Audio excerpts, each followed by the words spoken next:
Salam sejahtera, salam kasih dalam Kristus, Kepala Gereja. Bagi sidang jemaat yang diberkati pelihara oleh Tuhan, salam kemerdekaan. Sekali merdeka, tetap merdeka untuk selamanya. Kemerdekaan itu dikerjakan Tuhan lewat pejuang kita di tahun 45. Waktu itu sekalipun mungkin cukup berat perjuangan saat itu. Kenapa saya katakan cukup berat? Sebab perjuangan para pejuang 45 itu harus dengan mengorbankan nyawa mereka. Bukan sedikit, tetapi begitu banyak, saudara. Kemerdekaan itu tidak gampang. Hanya dengan bambu runcing dan tentu mengorbankan banyak hal, terutama banyak nyawa yang dikorbankan, saudara. Sehingga membuat kita bangsa Indonesia dari yang zaman dulu sampai zaman sekarang tahu bahwa Indonesia merdeka tentu tahun 1745 dengan suatu perjuangan yang berat oleh pejuang-pejuang 45. Sehingga kita semua bisa tahu pejuang 45 mereka mati untuk apa? Satu bangsa. Itulah bangsa Indonesia. 78 tahun sudah masuk di umur begitu ya. Tapi intinya 78 tahun kita hidup di bumi NKRI tanpa jajahan. Bahkan tidak numpang. Itu negara jajahan yang masih numpang di negara orang lain, saudara. Setengah mati. Tapi kita di Indonesia sudah selama 78 tahun, saudara, hidup tanpa dijajah. Bahkan makin hari makin mengalami perubahan demi perubahan dalam kemerdekaan. Indonesia sudah sangat maju. Kalau diukur dengan Malaysia lebih dahulu memulai segala macam kecanggihan teknologi dan ini itu. Tetapi kalau diukur sampai zaman sekarang, Indonesia sudah lebih jauh mengungguli Malaysia. Kecanggihan teknologi dan lain sebagainya. Indonesia jauh lebih berkembang daripada Malaysia. Sekalipun Malaysia memulainya lebih dahulu dari Indonesia. Itu diakui. Haleluya. Kita bangga ya, punya bumi Indonesia yang merdeka. Itu tidak gampang. Pejuang 45 rela korbankan nyawa, mati untuk satu bangsa. Itulah bangsa Indonesia. Agar apa? Seluruh penduduk Indonesia yang hidup di bumi NKRI mendapat hidup. Tidak dijajah, tidak ditembak mati, saudara, tapi layak mendapat hidup. Dan hal ini perlu kita kenang, perlu kita hargai oleh seluruh rakyat Indonesia karena perjuangan dan pengorbanan para pejuang 45. Puji Tuhan. Dalam pidatonya tadi Jokowi mengatakan, sikap santun dan budi pekerti bangsa kita sudah mulai luntur. Jadi kalau orang tidak menghargai pejuang 45 adalah sikap sopan santun dan budi pekerti yang tidak lagi ada di dalam pribadi orang itu. Sudah luntur, saudara. Haleluya. Makanya kita perlu mengucap syukur karena kita sudah hidup di bumi NKRI sejak kita lahir tanpa jajahan.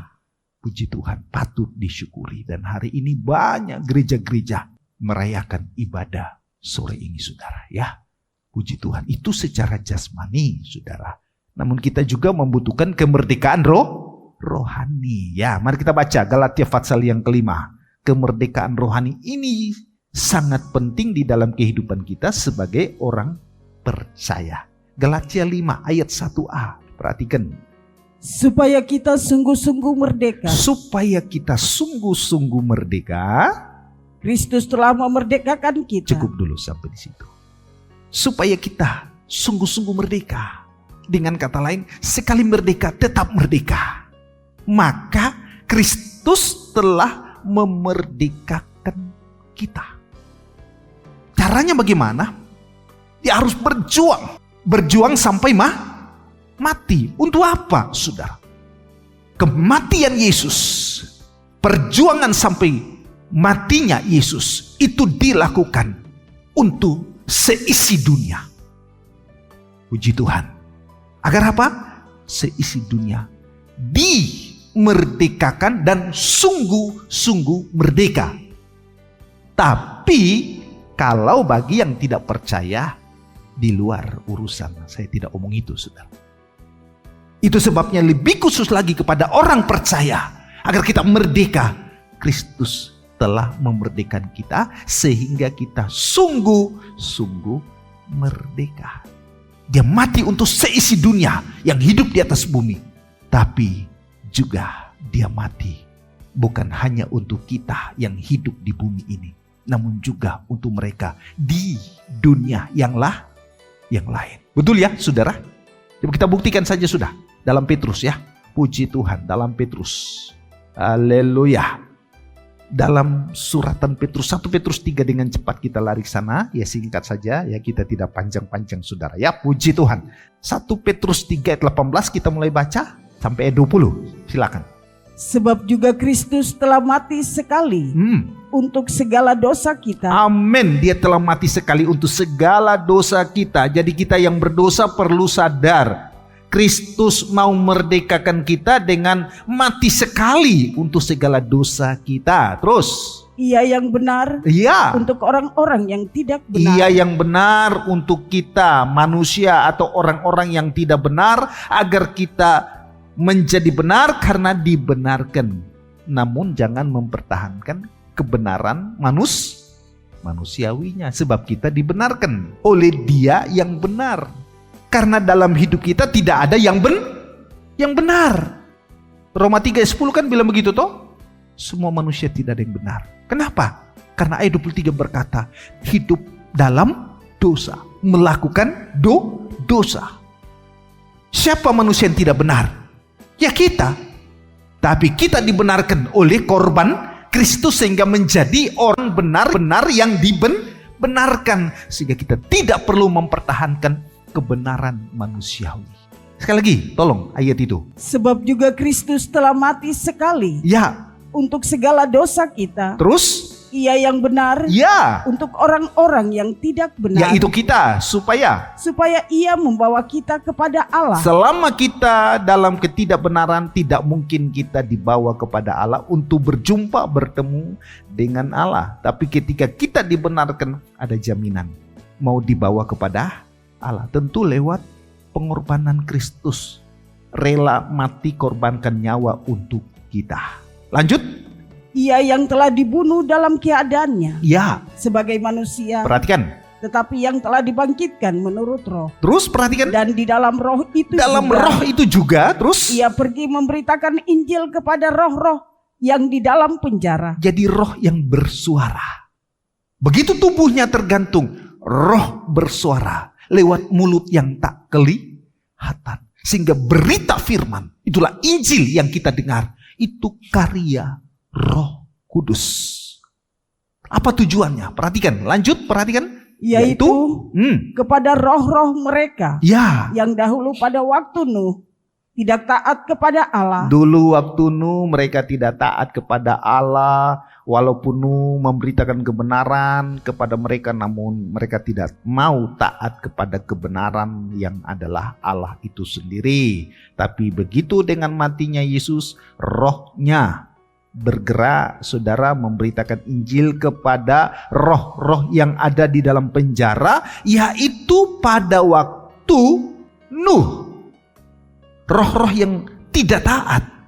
Pada zaman Nuh, Injil diberitakan dalam roh. Yesus mati bukan hanya untuk mereka yang hidup di bumi agar merdeka, saudara, tapi juga dia mati untuk mereka yang ada di dunia lain, dunia yang kita tidak tahu, yang tak kelihatan, agar orang-orang mati pada zaman Nuh dimerdekakan lewat Injil yang diberitakan dalam kuasa urapan Roh Kudus. Kalau Yesus tidak mati, tidak mungkin ini terjadi. Tapi karena Yesus mati, maka di bumi bagi orang hidup merdeka, di dunia lain bagi orang mati rohnya juga dimerdekakan. Hanya karena kematian Kristus. Injil bagi orang mati dapat diberitakan dalam kekuatan Roh Kudus. Ya, kita lanjut, perhatikan. Ketika Allah tetap menanti dengan sabar. Terus. Waktu Nuh sedang mempersiapkan baktranya. Ya, terus. Di mana hanya sedikit. Ya. Yaitu 8 orang. Ya. Yang diselamatkan oleh air bah ya, itu. Puji Tuhan. Hanya berapa? 8 orang. Sebagian besar manusia yang hidup dari zaman Adam sampai zaman Nuh. Berapa banyak manusia, saudara? Habis. Roh mereka di penjara. Tapi lewat kematian Yesus, roh yang ada di dalam dirinya bergerak kepada orang zaman Nuh. Dunia yang lain, kematian Yesus memerdekakan mereka. Dunia yang nyata, kematian Yesus memerdekakan mereka. Sehingga sore ini kita bisa ada karena Kristus telah memerdekakan kita. Kita bisa beribadah karena Kristus telah memerdekakan kita. Apa yang harus kita lakukan? Kalau pejuang-pejuang 45 secara jasmani, kita tidak bisa menghina begitu saja. Tidak boleh menghina. Yang bisa membuat kita merdeka secara jasmani, pejuang 45 tidak bisa dihina. Kita harus hargai, saudara, karena perjuangan mereka itu harus mengorbankan nyawa agar kita tidak dijajah lagi oleh negara lain, saudara. Haleluya, saudara. Sikap sopan santun kita, sikap budi pekerti kita harus ditampilkan untuk pejuang 45. Kita perlu mendoakan hal itu, saudara. Saya tidak bisa bayangkan penderitaan pada saat itu. Tapi saya berterima kasih karena saya hidup di era ini. Sudah merdeka selama 78 tahun. Saya lahir di dalam kemerdekaan bumi Indonesia. Perlu disyukurin. Tidak gampang, saudara. Demikian juga secara rohani jangan sampai menghina Kristus yang memperjuangkan hidupnya demi kita. Seperjuangannya terlalu berat untuk menyelamatkan hidup kita. Pejuang Indonesia setelah berjuang mati tidak bangkit. Tapi Kristus mati dan bangkit. Hanya demi memberi kita kemenangan. Sudah menang, saudara? Sudah merdeka? Apa yang harus dilakukan? Secara rohani jangan kita hina, tapi kita hargai. Bahkan pengorbanan Yesus dikenang sampai hari ini, bahkan seterusnya. Artinya sepanjang masa. Dan kemerdekaan itu sekali merdeka tetap merdeka. Supaya kamu sungguh-sungguh merdeka. Matius pasal yang ke-10. Apa yang harus kita lakukan, saudara? Nah, ini penting, saudara. Matius 10, saudara, ayat 28 berkata bagaimana? Matius pasal yang ke-10 ayat 28. Perhatikan. Dan janganlah kamu takut kepada mereka. Dan jangan takut kepada mereka. Sekali lagi perhatikan. Dan janganlah kamu takut kepada mereka. Terus. Yang dapat membunuh tubuh. Yang dapat membunuh tubuh. Perhatikan. Tetapi yang tidak berkuasa membunuh jiwa. Ya. Takutlah terutama kepada Dia. Takutlah terutama kepada Dia. Terus. Yang berkuasa membinasakan. Ya. Baik jiwa maupun tubuh di dalam neraka. Ya. Haleluya. Kalau zaman dulu, zaman Soeharto, begitu ada yang mengata-ngatai presiden ataupun mungkin menghina-hina pejuang 45, pasti sudah kena hukum. Karena negara kita negara hukum. Kalau zaman sekarang Jokowi lapang dada menerima semua penghinaan itu, saudara. Tapi kalau dibawa ke dalam hukum, sudah dihukum yang menghina kepala negara. Kemarin Jokowi dihina. Banyak rakyat Indonesia yang tidak setuju. Termasuk dari Papua pun angkat suara, seorang ibu. Sampai-sampai maki-maki itu laki-laki yang hina Jokowi. Dia mengatakan, itu presiden kami Indonesia. Papua kami terbangun karena ada presiden yang memperhatikan Papua. Zaman sekarang Jokowi terbuka lapang dada. Zaman Soeharto begitu dihina, kena hukuman. Kristus pun demikian, saudara. Begitu dihina, tidak dihargai, itu pengorbanan Yesus, pasti ada hukuman. Apa hukumannya? Jiwa.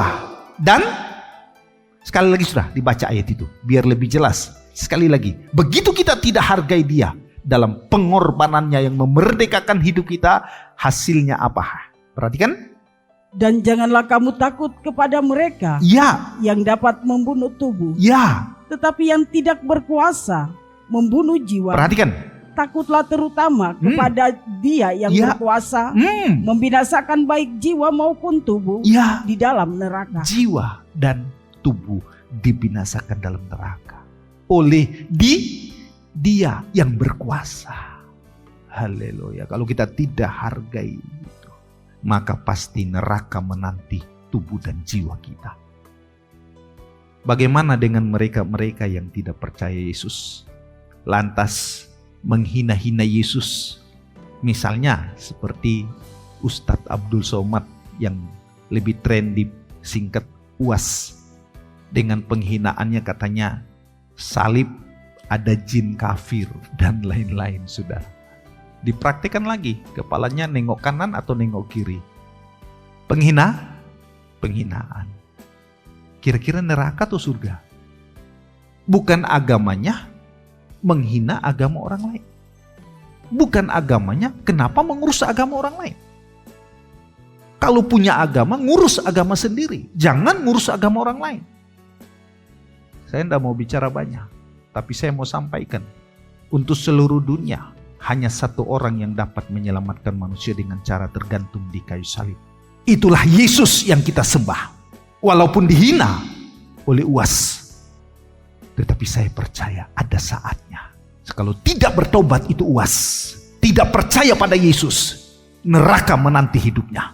Sebab sudah menghina Tuhannya agama orang lain, saudara. Haleluya, saudara. Itu UAS.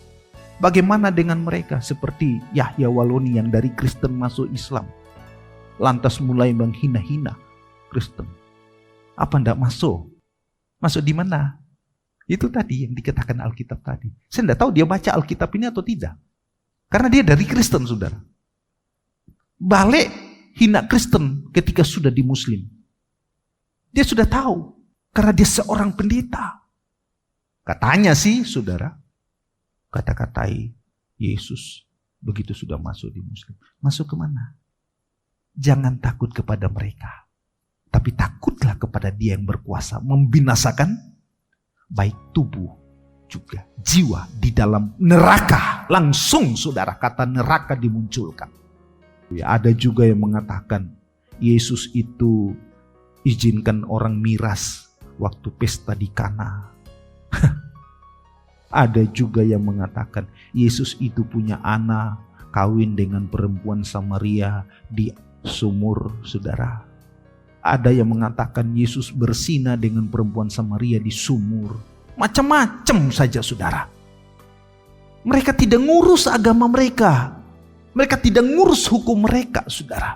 Apakah hukum itu benar atau tidak? Agama itu benar atau tidak, saudara? Walaupun agama tidak menyelamatkan. Yang menyelamatkan ketika kita lakukan hukum. Tapi ngapain urus hukum agama orang lain, saudara? Ini kan sudah masuk di dalam jeratan hukum, toh?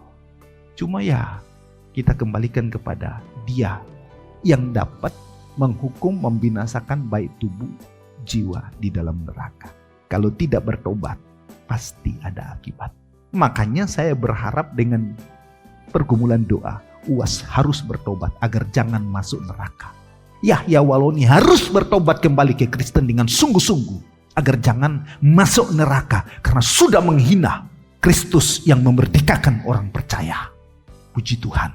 Haleluya. Apa yang kita lakukan? Hargai dia yang telah menebus kita agar kita lolos dari neraka. Sebab itu hargai, jangan menghina. Puji Tuhan. Apalagi yang kita lakukan?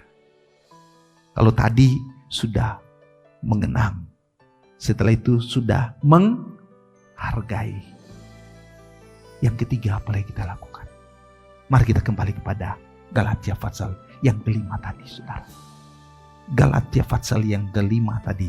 Ayat 1 kita baca bagian B-nya, tetapi kita lanjutkan saja dari ayat bagian A semua ya. Puji Tuhan. Haleluya.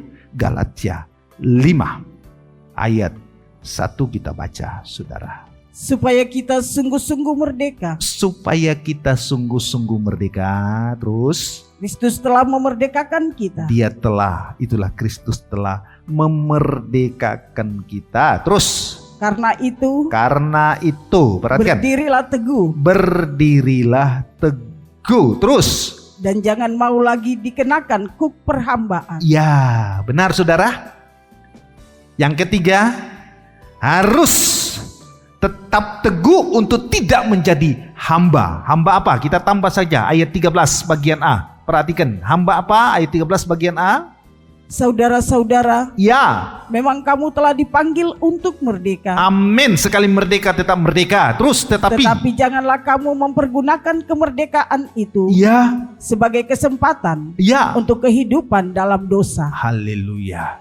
Tetap teguh untuk tidak menjadi hamba dosa. Haleluya, saudara. Pertanyaannya, haleluya, puji Tuhan ya. Mau merdeka saudara? Saya lagi mau merdeka? Puji Tuhan. Siapa yang ada dalam dirimu? Kalau Kristus ada di dalam dirimu, pasti ada kemerdekaan rohani yang membawa kita untuk tidak lagi menjadi hamba dosa. Sebab Dia sekali memerdekakan kita, tetap merdeka untuk selamanya. Puji Tuhan. Tuhan memberkati kita semua.